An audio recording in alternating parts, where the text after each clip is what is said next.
Fry chicken কিন্তু খুবই জনপ্রিয় একটা রেসিপি। তবে আপনাদেরকে প্রথমেই বলে রাখি, কেএফসির অ্যাকচুয়াল চিকেন ফ্রাই রেসিপি কিন্তু কারো পক্ষেই জানা সম্ভব না। তবে এটুকু গ্যারান্টি দিয়ে বলতে পারি, আপনাদেরকে আজকে আমি যেভাবে চিকেন ফ্রাই বানিয়ে দেখাবো তা স্বাদে এবং টেক্সচারে কেএফসির চিকেন ফ্রাইয়ের মতোই হবে।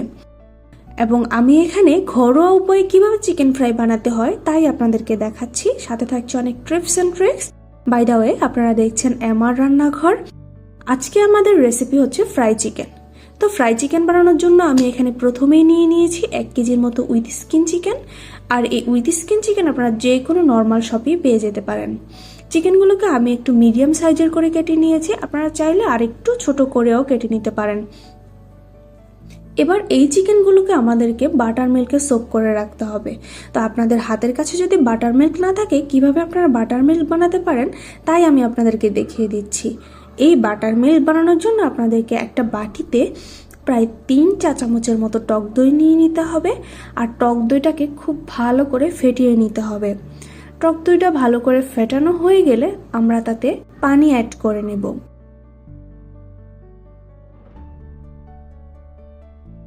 পানিটাকে ভালো করে টক দইয়ের সাথে মেশানো হয়ে গেলে আমরা সেখানে লবণ অ্যাড করে নিচ্ছি। আমি এখানে লবণের ভাগটা একটু বেশিই রাখছি, যেহেতু আমরা চিকেনগুলোকে বাটার মিল্কে সোক করে রাখবো, সেহেতু লবণ যাতে চিকেনের মধ্যে ভালো করে ঢুকে যায় তাই লবণটা খানিকটা বেশি দিতে হবে।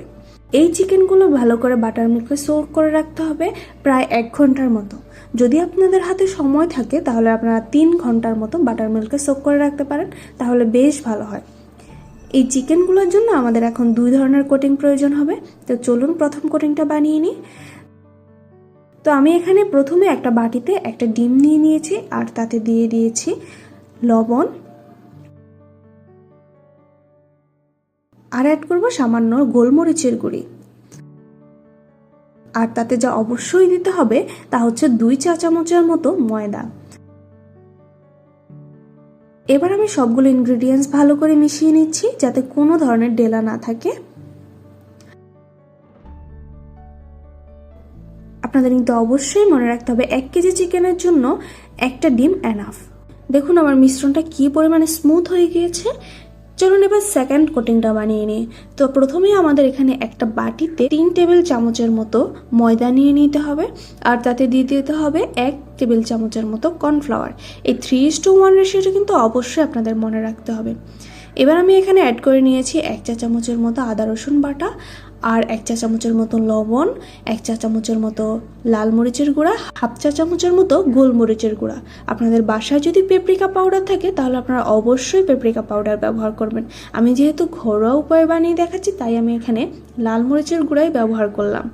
মিশ্রণটাকে সাইডে রেখে দিয়েছি। এবার আমাদের 1 ঘন্টা সোক করে রাখা চিকেনগুলোকে তুলে নেব। আপনাদের অবশ্যই মাথায় রাখতে হবে চিকেনগুলো তোলার সময় যাতে কোনো এক্সট্রা পানি না থাকে, সেজন্য ভালো করে ঝেড়ে নিতে হবে। তারপরও যদি কোনো এক্সট্রা পানি থেকে যায় তাহলে কোনো সুতি কাপড় কিংবা পেপার টাওয়াল দিয়ে আপনারা ঠিক এইভাবে চিকেনগুলোর উপর থেকে পানিটাকে সোক করে নিতে পারেন। চিকেনগুলোকে সাইডে রেখে দিয়ে এবার আমরা চিকেনগুলোর জন্য একটা ম্যারিনেশন বানিয়ে নিচ্ছি। তার জন্য প্রথমে একটা বাটিতে 1 টেবিল চামচ তেল, তাতে 2 চা চামচের মতো আদা রসুন বাটা দিয়ে নিচ্ছি। তাতে অ্যাড করছি 2 চা চামচ লেবুর রস, হাফ চা চামচ লবণ, 1 চা চামচ লাল মরিচের গুঁড়ো এবং খুবই সামান্য পরিমাণ গোলমরিচের গুঁড়ো। এবং সর্বশেষ আমি যেটা অ্যাড করছি তা হচ্ছে 1 চা চামচ সয়া সস। আমি এখানে অবশ্যই বলে রাখি, আপনাদের বাসায় যদি পেপরিকা পাউডার থাকে তাহলে আপনারা অবশ্যই পেপরিকা পাউডার ইউজ করবেন। আমি যেহেতু ঘরোয়া উপায়ে দেখাচ্ছি তাই আমি এখানে লাল মরিচের গুঁড়োই ব্যবহার করলাম। আমাদের ম্যারিনেশনটা একদম রেডি হয়ে গিয়েছে। এবার আমরা চিকেনগুলোকে ম্যারিনেট করে নেব। তো আমি একটু একটু করে সবগুলো চিকেনের উপর দিয়ে নিচ্ছি যাতে সবগুলো চিকেনে ম্যারিনেশনটা সম পরিমাণে যায়। এখানে অবশ্যই বলে রাখি, আপনারা যখন চিকেনগুলো ম্যারিনেশন করবেন তখন খুব স্মুথলি করতে হবে, কেননা চিকেনের উপরের অংশটা কিন্তু খুবই সফট, তা না হলে কিন্তু খুলে যাওয়ার সম্ভাবনা থাকতে পারে। ঠিক সেম প্রসেসে আমি এবার অপর পাশটাও ম্যারিনেশন করে নেব।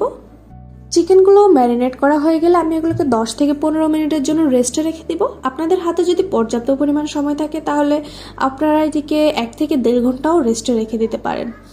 এবার আমি আপনাদের সাথে খুবই সিম্পল একটা ট্রিক্স শেয়ার করছি। আমরা যে দেখে থাকি চিকেনের উপরের অংশটা কেমন যেন এবড়ো থেবড়ো হয়ে থাকে, আমরা ঠিক এই টেক্সচারটা আনার জন্য আমাদের সেকেন্ড কোটিংটার সাথে একটু হালকা ঠান্ডা পানি মিশিয়ে নেব।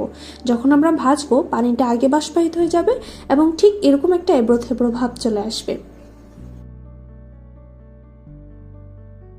এবার আমি একটা একটা করে চিকেনকে যে এগ ব্যাটারটা বানিয়েছিলাম তার মধ্যে সোক করে নিচ্ছি এবং এক্সট্রা ব্যাটারটা ছেড়ে নিয়ে আমি সেকেন্ড কোটিংয়ে দিয়ে নিচ্ছি।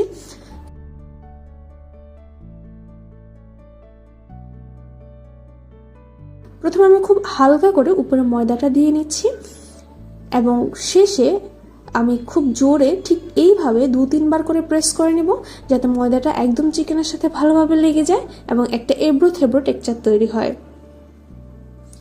এবার আমি একটা প্যানে তেল গরম করে নিয়েছি। তেলটা ভালো করে গরম হয়ে যাওয়ার পরে আমি চিকেনগুলোকে ছেড়ে দিচ্ছি। একটা একটা করে আমি চিকেন প্রথমেই দিয়ে নিচ্ছি। আর আমি কিন্তু আপনাদেরকে অবশ্যই বলে রাখি, আমি এখানে তেলের টেম্পারেচারটা 200 থেকে 250 পর্যন্ত রেখেছি। আপনারা চাইলে আরেকটু বাড়িয়ে দিতে পারেন, তবে আমার কাছে মনে হয় মিডিয়াম আঁচে চিকেনগুলোকে ভাজলে চিকেনের উপরে এবং ভিতরে পুরোপুরিভাবে হবে। তা না হলে কিন্তু চিকেনের উপরের অংশটা কালার চলে আসবে, ভিতরের অংশটা কালার আসবে না।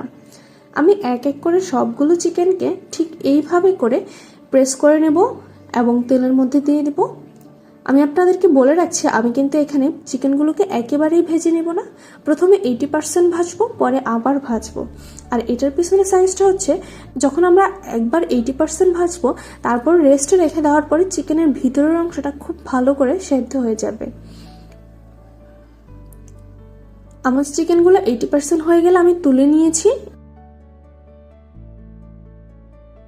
এবার আমি তেলের মধ্যে যে এক্সট্রা জিনিসগুলো পড়ে থাকে তা আমি একটা ছোট ছাঁকনির মাধ্যমে তুলে নিচ্ছি। তা না হলে কিন্তু সেকেন্ড বার যখন আমরা ভাজবো তখন আমার চিকেনের কালারটা নষ্ট হয়ে যাবে। যতক্ষণে চিকেনগুলো রেস্ট হচ্ছে ততক্ষণে আমরা একটা সিম্পল সস বানিয়ে নিচ্ছি। আর তার জন্য আমরা প্রথমে একটা প্যানে একটু বাটার গরম করে নিয়েছি আর তার মধ্যে দিয়ে দিচ্ছি 1 চামচের মতো রসুন কুচি। আর একটু সুন্দর কালারের জন্য আমরা এখানে হালকা একটু হলুদের গুঁড়া অ্যাড করছি। সুন্দর করে ভাজা হয়ে গেলে যখন একটু রেডিশ কালার চলে আসবে ঠিক তখনই আমরা এটাকে তুলে নেব। আর একটা বাটিতে আমি এখানে 5 চামচের মতো মেয়োনিজ নিয়ে নিয়েছি, তার মধ্যে অ্যাড করে নেব। আর তাতে দিয়ে দিয়েছি একটু লবণ আর একটু গোলমরিচের গুঁড়া।